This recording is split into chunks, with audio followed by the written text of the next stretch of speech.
नमस्ते.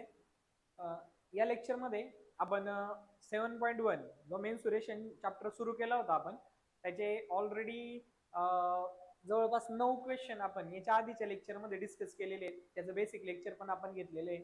तर या लेक्चरमध्ये आपण 10th वाला क्वेश्चन डिस्कस करणार आहे. 10th, 11th आणि 12th या लेक्चरमध्ये आपला हा प्रॅक्टिस सेट पूर्ण संपणार आहे. ठीक आहे. तर 10व्या प्रश्नाकडे जाऊ आपण. Figure 7.13 shows a toy. एक खेळणी दिलेली आपल्याला शेजारी. It's lower part is a hemisphere. त्याचा जो खालचा भाग आहे हा एक हेमिस्फिअर आहे. बरोबर आहे. हेमिस्फिअर म्हणजे अर्धगोल. And the upper part is a cone. आणि वरचा जो पार्ट आहे तो काय आहे, कोनिकल शेपचा आहे.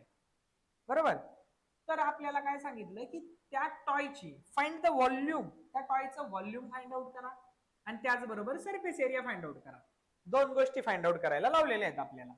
आता व्हॉल्यूम पण फाइंड आउट करायचंय आणि सरफेस एरिया पण फाइंड आउट करायचा आहे. तर पहा आता सरफेस एरिया म्हणजे आता कोनचा जर विचार केला ना तर कोन मध्ये दोन प्रकारचे एरिया असतात. एक असतो कर्व वाला आणि एक असतो टोटल वाला. टोटल वाल्यामध्ये कोनचा हा खालचा भाग पण कन्सिडर केला जातो. टोटल वाल्यामध्ये हा बरोबर आहे. खालचा भाग हा वाला भाग कन्सिडर केला जातो. पण आपल्या खेळण्यामध्ये हा खालचा भाग आतमध्ये गेलाय खेळण्याच्या. बरोबर आहे. म्हणजे इथं टोटल सरफेस एरिया घेऊन चालणार नाही, तर टोटलच घ्यावा लागेल. आणि त्याचबरोबर जो हेमिस्फिअर आहे, हेमिस्फिअर असा असतो याच्या पण टोटल मध्ये हा वाला भाग कन्सिडर केला जातो. परंतु या खेळण्यामध्ये हा जो आतला भाग आहे हा सुद्धा आतमध्ये गेलाय, म्हणजे फक्त एवढाच भाग वरती आलाय, म्हणजे याचा सुद्धा कर्व सरफेसच घ्यावा लागेल. म्हणजे सरफेसचा विषय संपला. आपण दोघांसाठीही कर्व सरफेस वापरणार आहोत. दोघांची बेरीज करणार आणि आपल्याला त्याचा सरफेस एरिया मिळून जाणार. आलं लक्षात? सरफेस एरिया कसा काढणार? याचा एरिया काढणार सरफेस कुठला, कर्व वाला. आणि याचा पण एरिया म्हणजे कोनचा आणि हेमिस्फिअर दोघांचाही कर्व सरफेस एरिया काढणार. दोघांची बेरीज करणार. आपल्याला टोटल सरफेस एरिया मिळेल या टॉयचा. आणि व्हॉल्यूमचं तर माहिती आहे. कोनचा व्हॉल्यूम काढणार आणि हेमिस्फिअरचा व्हॉल्यूम काढणार. दोघांचा व्हॉल्यूम काढणार आणि दोघांचे काय करणार, बेरीज करणार. इझी आहे एवढं. परंतु जर तुम्ही नीट पाहिलं तर आपल्याकडे जो कोन दिलेला आहे, हा वाला जो कोन दिलाय, या कोन मध्ये बघा आपल्याला परपेंडिक्युलर हाईट दिली. बरोबर आहे. ही परपेंडिक्युलर हाईट म्हणजे याला आपण एच म्हणतो. बरोबर आहे. आणि आपल्याला कशाची गरज असते अजून, यल ची पण. म्हणजे ही जी स्लांट हाईट आहे ना याची पण आवश्यकता असते. स्लांट हाईटची कर्व सरफेस एरियाला आवश्यकता असते, कारण कर्व सरफेस एरियाचा फॉर्म्युला असतो पाय आर यल. आणि हो, आपल्याला कर्व सरफेस एरिया काढायचा म्हणजे आपल्याला इथं यल पण काढावं लागणार आहे. ज्याच्या वेळी कोण येईल ना त्याच्या ही गोष्ट चेक करायची, आपल्याला फॉर्म्युल्याला यल लागणार आहे का. जर लागणार असेल तर तो आपल्याला सोडवावा, पहिल्यांदा काढून घ्यावा लागेल. ठीक आहे. मला वाटतं प्रश्न समजलाय आपल्याला काय काय करायचंय. सरफेस एरिया काढायचा दोघांचा आणि बेरीज करायची, आणि व्हॉल्यूम पण काढायचं दोघांचा, बेरीज करायची. चला याला सॉल्व्ह करायला घेऊ आपण. याला सॉल्व्ह करण्यासाठी पहिल्यांदा आपल्याला गिवन लिहावा लागेल, जसं आपण लिहितच असतो कायम. गिवन. ठीक आहे. गिवन. गिवन मध्ये काय काय लिहिणार, काय काय दिसतंय ते लिहून टाकू आपण. एक मला हा समोर पलीकडं कोनची हाईट दिलेली आहे. मग मी लिहितो height of cone. Height of cone. Height of कोनला एच ने डिनोट करू. इज इक्वल टू किती दिली हाईट ऑफ कोन, 4 सेंटीमीटर. बरोबर आहे. त्यानंतर आपल्याला रेडियस दिलेला आहे कोनचा. कोनचा आणि हेमिस्फिअरचा पण रेडियस सेम आहे. बरोबर आहे. हा दोघांचा सेम आहे. मग आपण लिहू radius of cone and hemisphere दोघांसाठीही सेम आहे. हेमिस्फिअर किती तो radius is equal to 3 centimetre. Is equal to 3 centimetre. आणि अजून काय दिलंय का आपल्याला, नाही दिलेलं. पायची व्हॅल्यू 3.14 आहे, ती एक घेऊ आपण. पाय इज इक्वल टू किती दिलाय, 3.14. इथं मात्र 3.14 पायची व्हॅल्यू वापरायची, हे फिक्स आहे.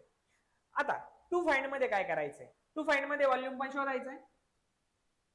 बरोबर आहे. सरफेस एरिया पण शोधायचा आहे. आणि त्याचबरोबर मी सांगितलं या दोघांच्या आधी आपल्याला एक गोष्ट शोधावं लागेल, ती म्हणजे स्लांट हाईट. तर टू फाइंड मध्ये मात्र ती गोष्ट मेन्शन करावं लागेल आपल्याला, की इथं आपल्याला स्लांट हाईट पण शोधायची. बरोबर आहे. मग चला टू फाइंड लिहू आपण. टू फाइंड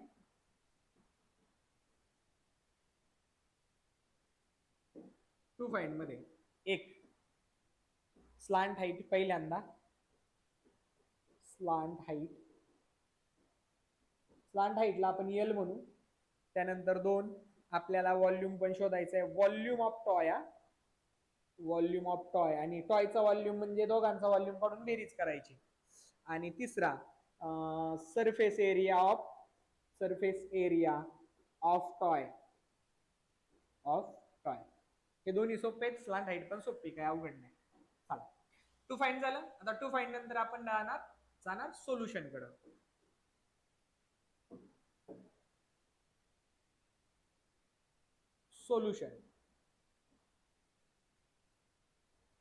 सोल्युशन मध्ये पहिल्यांदा एक पहिला आकडा एक म्हणा काय नाही फरक पडत. स्लांट हाईट शोधायची आपल्याला, स्लांट हाईट. आणि स्लांट हाईट म्हणजेच काय, एल. त्याचा फॉर्म्युला माहिती आहे आपल्याला, एल इज इक्वल टू काय, स्क्वेअर रूट मध्ये R square plus H square. आता फक्त आर आणि एच च्या व्हॅल्यू एकदा पाहावा लागतील आपल्याला. काय तिथं डायग्राम आहे, आर आहे 3 आणि एच आहे 4. आर आहे 3 म्हणजे 3 चा स्क्वेअर आणि हा आहे 4 चा स्क्वेअर, म्हणजेच 3 चा स्क्वेअर 9 आणि 4 चा स्क्वेअर 16. म्हणजे स्क्वेअर रूट मध्ये दोघांची ऍडिशन होईल 25 आणि त्यांना स्क्वेअर रूट मध्ये बाहेर काढायचंय. बरोबर आहे, स्क्वेअर रूट मधून बाहेर काढायचंय तर तो होईल 5 सेंटीमीटर. म्हणजे एल ची व्हॅल्यू स्लांट हाईट आला आपला 5 सेंटीमीटर. ही वाली हाईट आपल्याला गरजेची आहे, त्यामुळे ही लक्षात ठेवायची. एल आला 5 सेंटीमीटर. स्लांट हाईट झाली. आता काय शोधायचंय, व्हॉल्यूम ऑफ टॉय. चला, volume of toy.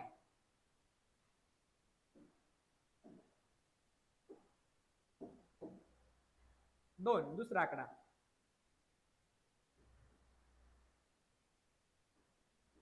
Volume of toy.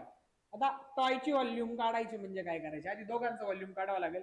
Volume of cone पण काढावं लागेल, व्हॉल्यूम ऑफ कोन. आणि त्याचबरोबर प्लस व्हॉल्यूम ऑफ हेमिस्फिअर.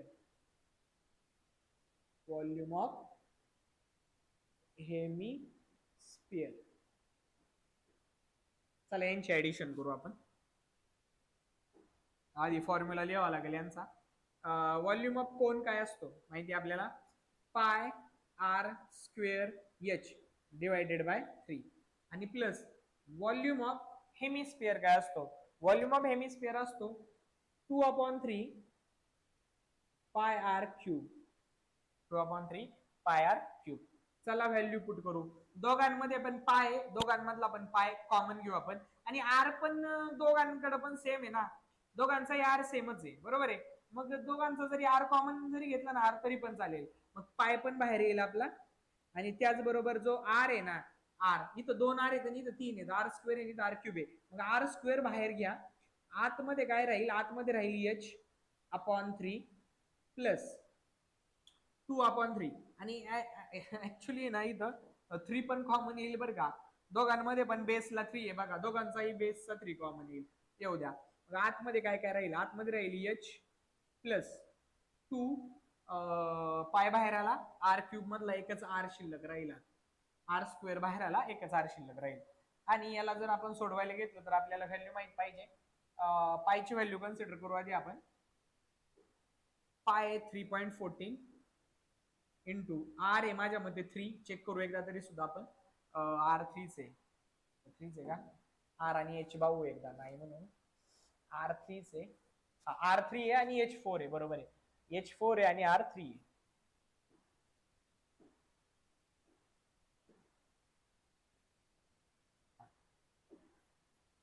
हे झालं. आर किती आहे, 3 म्हणजे 3 चा स्क्वेअर म्हणजे 3 इंटू 3 आणि आपण खाली किती आहे 3. 3 ला एक 3 काट मारून टाकतो लगेच. एच आपला 4 आहे प्लस 2 इंटू आर किती आहे 3 आहे. चला खाली या, 3.14 इंटू 3 आतमध्ये येईल 3 दुने 6, 6 4, 3 दुने 6, 6 4 10. म्हणजे ह्या तिघांचा गुणाकार थोडक्यात 3.14 इंटू 3 इंटू 10.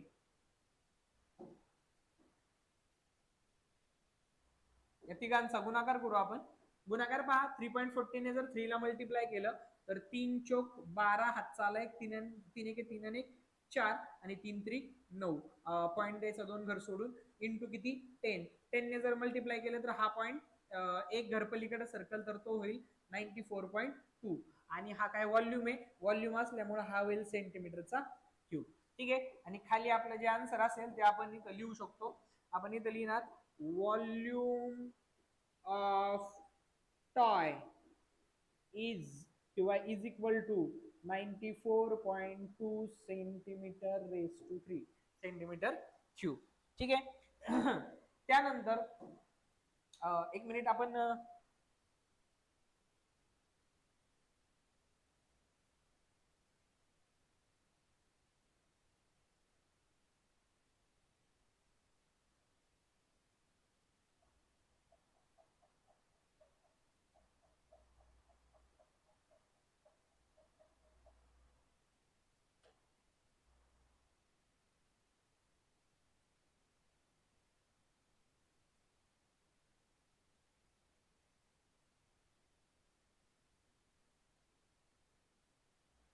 ठीक आहे तर याच्यानंतर आपण हा झाला व्हॉल्यूम व्हॉल्यूम नंतर आपल्याला जावं लागेल पुढे आपल्याला काय पाहायचं आहे सरफेस एरिया काढायचा आहे ना बरोबर आहे सरफेस एरिया तर सरफेस एरियासाठी जाऊ आपण सी म्हणतो मी याला सरफेस एरिया बरोबर सरफेस एरिया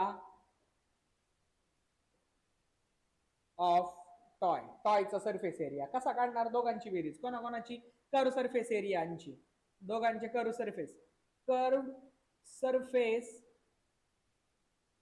एरिया ऑफ कोनचा curve surface area plus curve surface area of hemisphere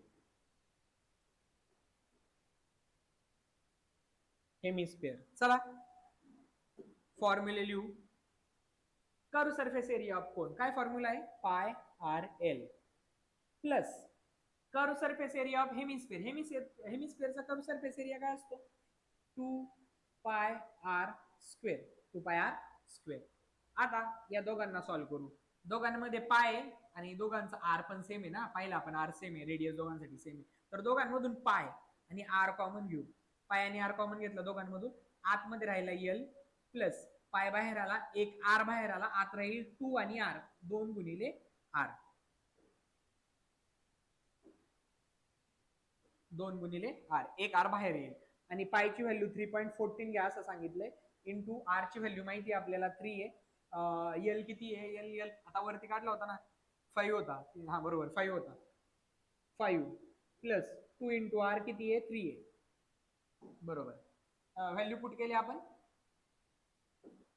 आणि याला सॉल्व्ह करू ठीक आहे 3.14 इंटू 3 इंटू 3 दुने 6 6 5 11 बरोबर आहे आणि 11 त्रिक 33 3.14 इंटू हे 11 त्रिक 33 या दोघांचा गुणाकार जर केला तर उत्तर येऊन जाईल 3.14 इंटू 33 जर केला तर आपल्याला सापडेल 3 चोक 12 3 एक 3 आणि 1 4 3 त्रिक 9 0 4 त्रिक 12 3 एक 3 आणि 1 4 आणि 3 त्रिक 9 2 6 आणि हे 10 आणि किती घर 2 घर 103.62 103.62 काय एरिया आहे का हो एरिया आहे एरिया असेल तर सेंटीमीटरचा स्क्वेअर कायम लक्षात ठेवायचंय कायम हे विसरायचं नाही ठीक आहे युनिट खूप महत्वाचे आहेत ठीक आहे आणि खाली तुम्ही लिहू शकता surface area of toy is 103.62 centimetre raise to 2 ठीक आहे किंवा स्क्वेअर सेंटीमीटर हे दोन क्वेश्चन आपण पाहिले आता आपण लास्ट वाल्या क्वेश्चन कडे जाणार आहोत मला वाटतं हे समजलं असेल तुम्हाला लास्ट वाला सॉरी लास्ट नाहीये मला वाटतं पहिलंच पाहिलं आपण आता म्हणजे 10th वाला 10वा पाहिला आता आपल्याला 11वा पाहायचा आहे ठीक आहे 11th वाला क्वेश्चन पाहायचा आहे चला find the surface area and the volume of beach ball खूप सोपा प्रश्न आहे हा बीच बॉल आहे कुठला आकार आहे हा स्पिअर बरोबर आहे स्पिअर आहे हा मग स्पिअरचा सरफेस एरिया काढायचा आहे याला कर्व सरफेसच असतो याला टोटल म्हणजे याच्यामध्ये दुसरा एकच सरफेस असतो म्हणून सरफेस एरिया आणि दुसरं काय व्हॉल्यूम. बस दोन जे फॉर्म्युले आहेत ना त्याचे दोन्ही वापरून टाकायचे याच्यासाठी. तर याच्यासाठी तुम्ही डायरेक्ट सुद्धा लिहू शकता किंवा गिवन हे लिहू शकता याचं. इथं बघा डायमीटर 42 आहे ना, तर रेडियस किती असेल 21 सेंटीमीटर. खूप सोपा क्वेश्चन आहे. मी याला डायरेक्ट सोडवतो, तुम्ही गिवन वगैरे लिहू शकता. ठीक आहे, मी याला डायरेक्ट जर सोडवायला घेतला तर याला मी एक आकडा म्हणतो, surface surface area of sphere म्हणतो. Surface area of sphere. तुम्ही डायरेक्ट नका सोडू, तुम्ही गिवन वगैरे लिहा, डायमीटर लिहा त्याचा किती आहे आणि त्यावरून रेडियस पण दाखवा. सरफेस एरिया ऑफ स्पेअरचा फॉर्म्युला माहिती आपल्याला काय आहे, 4 पाय आर स्क्वेअर, बरोबर आहे. आणि यांच्यामध्ये व्हॅल्यू पुट करू आपण, इज इक्वल टू 4 इंटू पायची व्हॅल्यू दिलेली आहे का, नाही, मग किती घ्यायची. जर डायमीटर 42 आहे तर रेडियस 21 येईल आणि 7 ने 21 ला भाग जाईल, मग पाय किती घेऊ आपण 22/7 आणि into R square. R square म्हणजे आर किती आहे 21 आहे त्याचा स्क्वेअर. मग जर याला खाली सोडवलं तर हा मिळेल 4 इंटू 22/7 इंटू 21 इंटू 21, बरोबर आहे. बरोबर आहे, ठीक आहे. 7 एके 7 आणि 7 त्रिक 21. आता उरलेल्यांचा गुणाकार करू वरच्यांचा आणि आपला आन्सर येऊन जाईल 22 चौक 88. 4 दुने 8, 4 दुने 8 आणि 21 गुणिले 3 जर केला तर 3 एके 3 आणि 3 दुने 6 आणि या दोघांचा गुणाकार 8 त्रिक 24, 8 त्रिक 24 आणि 2 26, 0 8 सका 48, 8 सका 48 आणि 4 52. हा झाला 4, 8 आणि 6 14, 2 2 4 1 5, 55 44. ठीक आहे. 5544 काय एरिया आहे, म्हणजे सेंटीमीटरचा स्क्वेअर किंवा स्क्वेअर सेंटीमीटर म्हणा. ठीक आहे, स्क्वेअर सेंटीमीटर. अशा पद्धतीने आपण याचा सरफेस एरिया काढला. इझी आहे. आता आपल्याला काय काढायचंय, व्हॉल्यूम काढायचा आहे. व्हॉल्यूम साठी सुद्धा रेडियस पाहिजे, फक्त फॉर्म्युला माहित पाहिजे आपल्याकडे. फॉर्म्युला माहित पाहिजे. तर याचा फॉर्म्युला आहे, आपण 2 नंबर आकडा टाकू, एकच म्हणलं होतं ना आपण. हा, याला म्हणू व्हॉल्यूम ऑफ स्पियर. काय फॉर्म्युला माहित पाहिजे, तो आहे 4 pi R cube raise to sorry upon 3, 4 pi R cube upon 3. चला व्हॅल्यू पुट करू. 4 इंटू पायची व्हॅल्यू किती 22/7 इंटू आर किती आपला 21 आणि त्याचा क्यूब आहे म्हणजे 21⁻³ आणि अपॉनला काय आहे 3 पण आहे ना, हा अपॉनला 3 आहे, हे नाही विसरायचं. मग 4 इंटू 22/7 इंटू 21 इंटू 21 इंटू 21, बरोबर आहे. 21 इंटू 21 इंटू 21. आता आपण खाली येऊ आणि याला सॉल्व्ह करू. तर हा होईल सॉरी खाली अपॉनला 3 पण आहे, हे नका विसरू बरं का. बऱ्याच वेळा असं होतं विद्यार्थ्यांकडून काय आमच्याकडून पण होतं हे अपॉनचा 3, बरोबर आहे.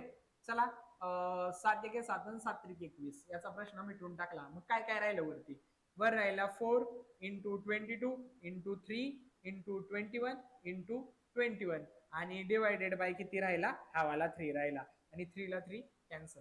मग सारखंच गुणाकार करून टाका सगळ्यांचा. 22/4 झाला 88 आणि 21 इंटू 21 याचा स्क्वेअर जर घेतला, स्क्वेअर 441 आहे समथिंग काहीतरी, एक 2 0 2 441. ठीक आहे. 441 मल्टीप्लाय करू 441 इंटू 8 एके 8, 8 चौक 32, 8 चौक 32 आणि 3 35, 0 8 एके 8, 8 चौक 32, 8 चौक 32 आणि 3 35, 8 10 5 आणि 3 8, 5 आणि 3 8 आणि 3 38 808, 38 808 काय सेंटीमीटरचा, सेंटीमीटर रेस टू 3 व्हॉल्यूम आहे ना, तर सेंटीमीटर रेस टू 3. अशा पद्धतीने आपण हा सुद्धा क्वेश्चन सॉल्व्ह केलेला आहे. ठीक आहे. दिसताना छोटा वाटतो, सोपा वाटतो, पण जेव्हा तुम्ही ऍक्च्युअल कॅल्क्युलेशन करायला जाता त्यावेळी तुमच्या लक्षात येतं की चुकण्याच्या शक्यता सुद्धा असतात. ठीक आहे. तर नेक्स्ट वाल्या क्वेश्चन कडे जाऊ आपण.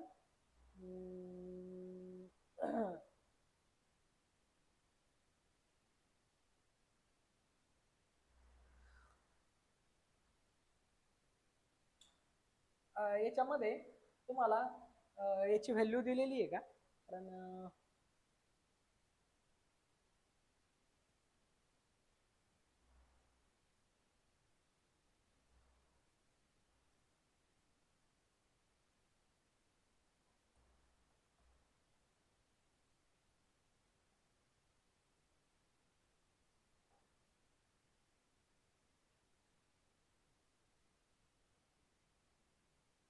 आता जो 11th क्वेश्चन आहे ना, त्या 11th क्वेश्चन मध्ये तुम्ही जर टेक्स्ट बुक मध्ये बॅक साईडला जर आन्सर चेक केलं तर तुमच्या लक्षात येईल की ते आन्सर पॉइंट मध्ये दिलेलं आहे.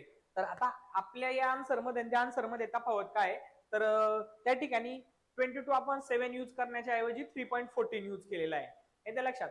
आता जर आपल्याला या ठिकाणी पायची व्हॅल्यू दिली असती 3.14 तर आपल्याला 30 यूज करणं अपेक्षित आहे, परंतु इथं व्हॅल्यू कुठलीच दिली नव्हती म्हणून आपण आपल्या पद्धतीने 22/7 घेतली, जी की बरोबर होती की आपण ती घ्यायला हवी होती, कारण आपल्याला 7 ने जर भाग जातोय तर आपण 22/7 घेणं अपेक्षित आहे.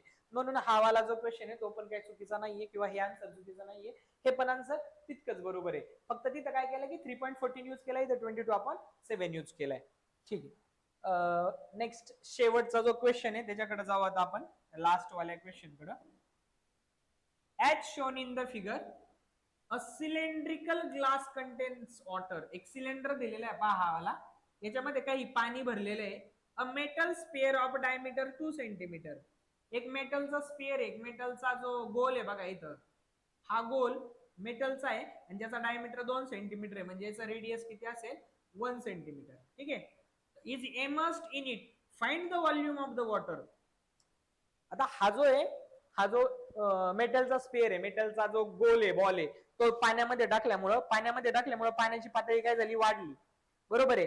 तर आपल्याला सांगितलंय की ऍक्च्युअल पाण्याचं व्हॉल्यूम किती आहे, पाण्याचं व्हॉल्यूम किती आहे ऍक्च्युअल मध्ये, कारण हे टाकल्यानंतर ज्यावेळी तुम्ही त्यामध्ये मेटलचा तो स्पेअर टाकता त्यावेळी पाण्याची पातळी वाढते. बरोबर आहे. तर आपल्याला विचारलं हे पाण्याची जे ऍक्च्युअल व्हॉल्यूम आहे ते किती आहे. खूप सोपा क्वेश्चन आहे. हा टोटल व्हॉल्यूम असेल.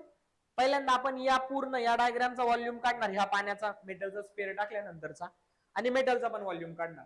बरोबर आहे. आणि मेटलचा जो व्हॉल्यूम येईल ना, त्या मेटलच्या व्हॉल्यूमला या पाण्याच्या व्हॉल्यूम मधून मायनस करणार.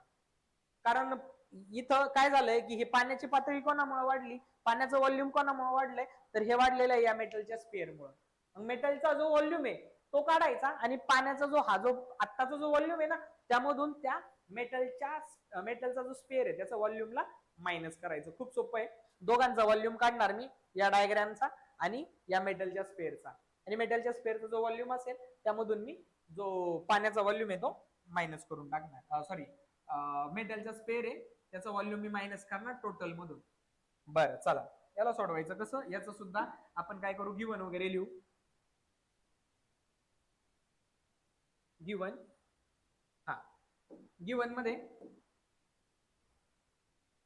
पहिल्यांदा आपण सिलेंडर साठी लिहू. सिलेंडरचा जो हाईट वगैरे ते लिहून घेऊ. हाईट ऑफ सिलेंडर,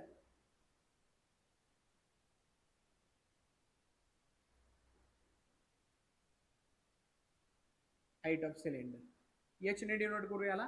किती तो 30 सेंटीमीटर. त्यानंतर याचा base, radius of cylinder,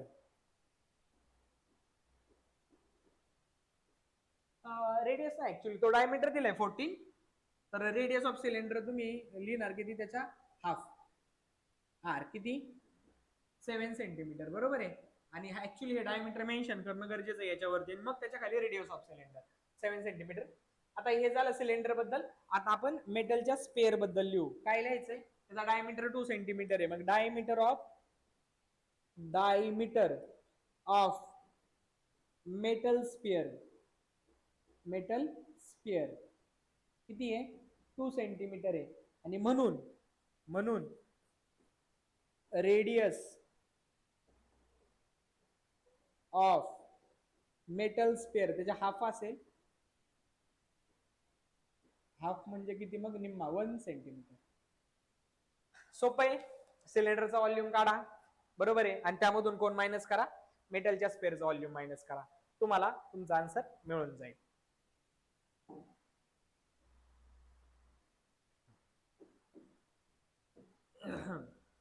solution म्हणू आपण, सोल्युशन म्हणू. काय शोधायचंय आपल्याला? व्हॉल्यूम ऑफ वॉटर शोधायचंय. व्हॉल्यूम ऑफ वॉटर काढण्यासाठी फॉर्म्युला वापरू लगेच आपण, सिंपल सिंपल साधा. आपल्याला माहिती आहे दोघांची वजाबाकी करायची, पण आपल्याला काढायचंय व्हॉल्यूम ऑफ वॉटर. मग हा व्हॉल्यूम ऑफ वॉटर कसा काढणार आपण? तर हा व्हॉल्यूम ऑफ वॉटर आपण काढणार, आपल्याला व्हॉल्यूम ऑफ सिलेंडर मधून, व्हॉल्यूम ऑफ सिलेंडर मधून मायनस करावा लागेल व्हॉल्यूम ऑफ मेटल स्फिअर. चला, दोघांचाही फॉर्म्युला माहित पाहिजे. सिलेंडरचा व्हॉल्यूम काय असतो?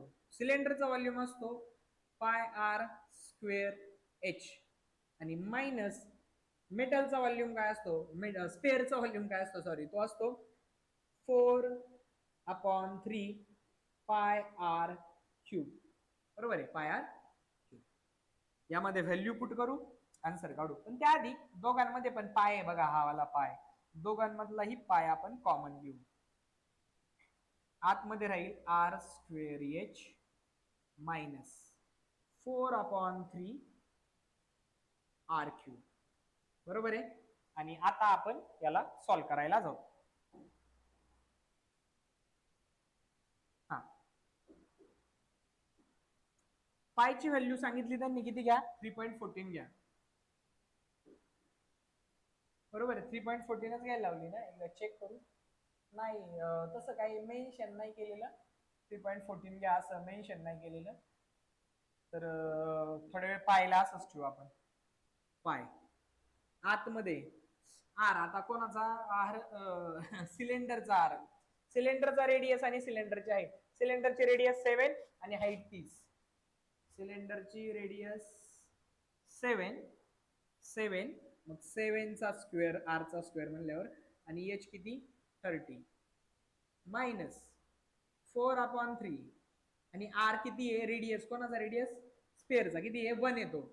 1चा क्यूब म्हणजे 1च येईल तो. ठीक आहे. पायला असंच ठेवू आपण. पाय आतमध्ये 7चा स्क्वेअर म्हणजे करून टाकायचा का? नको, ठेवू थोड्या वेळ. 7चा स्क्वेअर म्हणजे 7 × 7 आणि इंटू किती? 30 मायनस, हा मायनस, आणि हा जो 4/3 आहे ना, 1चा क्यूब 1, आणि यांचं मल्टिप्लिकेशन केलं तर हे येईल 4/3.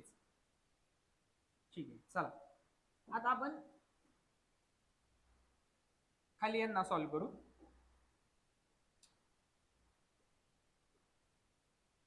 तर हा, यांचा गुणाकार करून टाकू. पाय 7,749 इंटू 30 मायनस 4/3. नेक्स्ट स्टेपला या दोघांचा गुणाकार करू. पाय, हा 9 त्रिक 27, 4 त्रिक 12 2 14, आणि हा 0. बरोबर आहे, आणि मायनस 4/3.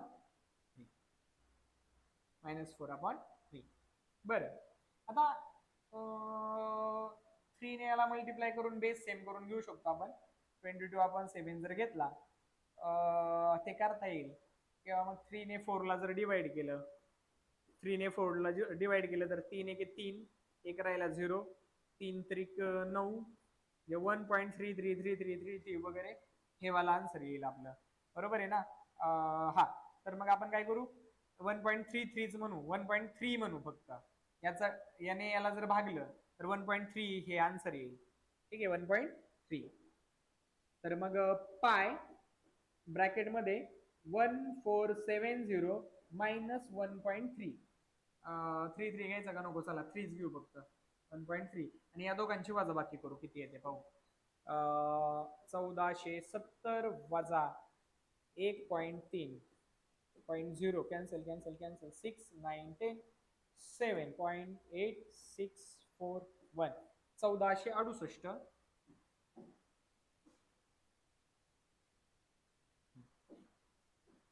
1468. 1468.7 यांची वजाबाकी आली, आणि गुणिले काय? पाय. तर मला वाटतं शेवटी फक्त एवढंच आन्सर आहे बरं का. पायला पायची व्हॅल्यू 7 जर ठेवली तर 7 दुणे 14, 0 7 7 7 9 63 किती 5. ठीक आहे. पायची व्हॅल्यू माझ्या मध्ये एवढीच ठेवलेली आहे लास्टला, एकदा मी चेक करतो. तुम्ही त्याला 3.14 घेऊन मल्टिप्लाय सुद्धा करू शकता.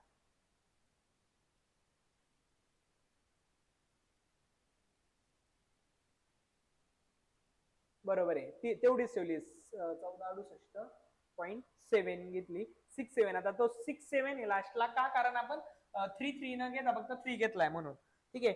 आणि याला सेंटीमीटरचा काय म्हणू आपण, काय होता एरिया होता का, नाही व्हॉल्यूम होता ना, व्हॉल्यूम आहे, तर हा सेंटीमीटरचा क्यूब झाला. बरोबर आहे. तर अशा पद्धतीने आपण या प्रॅक्टिस सेटला सोडवलेलं आहे. पूर्ण प्रॅक्टिस सेट आपण या ठिकाणी कव्हर केलेला आहे. ठीक आहे. तर लक्षात घ्या, या प्रॅक्टिस सेट मध्ये ना एक गोष्ट तुम्ही नोटीस केली असेल, तुम्हाला जर फॉर्म्युले जमले तर तुम्ही पटपट एक्झाम्पल सॉल्व्ह करू शकता. तुम्हाला फॉर्म्युलाच माहित नाही तर तुम्ही एक्झाम्पल सॉल्व्हच करू शकत नाही. येते लक्षात. हा चॅप्टर खूप जास्त महत्वाचा आहे. बोर्डाला हा 12 मार्काला विचारला जातो. 12 मार्काला विचारला जातो. तर विचार करा याचं महत्व किती जास्त आहे. 40 पैकी 12 मार्काला विचारला जर जाणारा हा चॅप्टर असेल तर याचं खूप जास्त महत्व आहे. त्यामुळे या चॅप्टरला असं सोडू नका की मी सोडणार आहे. जवळपास 30% आहे. 40 पैकी 12 मार्क म्हणजे 30% या चॅप्टरवर क्वेश्चन विचारले जाणार आहे. आणि त्यासाठी तुम्हाला फॉर्म्युले जमणं खूप गरजेचं आहे. आणि फॉर्म्युले समजण्यासाठी मी एक बेसिक लेक्चर रेडी केलेलं आहे, तुम्ही ते सुद्धा चेक करू शकता. फॉर्म्युलेवालं सेपरेट फक्त फॉर्म्युल्यासाठीच ते लेक्चर. ठीक आहे. तर आपण नेक्स्ट लेक्चर मध्ये 7.2 पाहणार आहोत. धन्यवाद.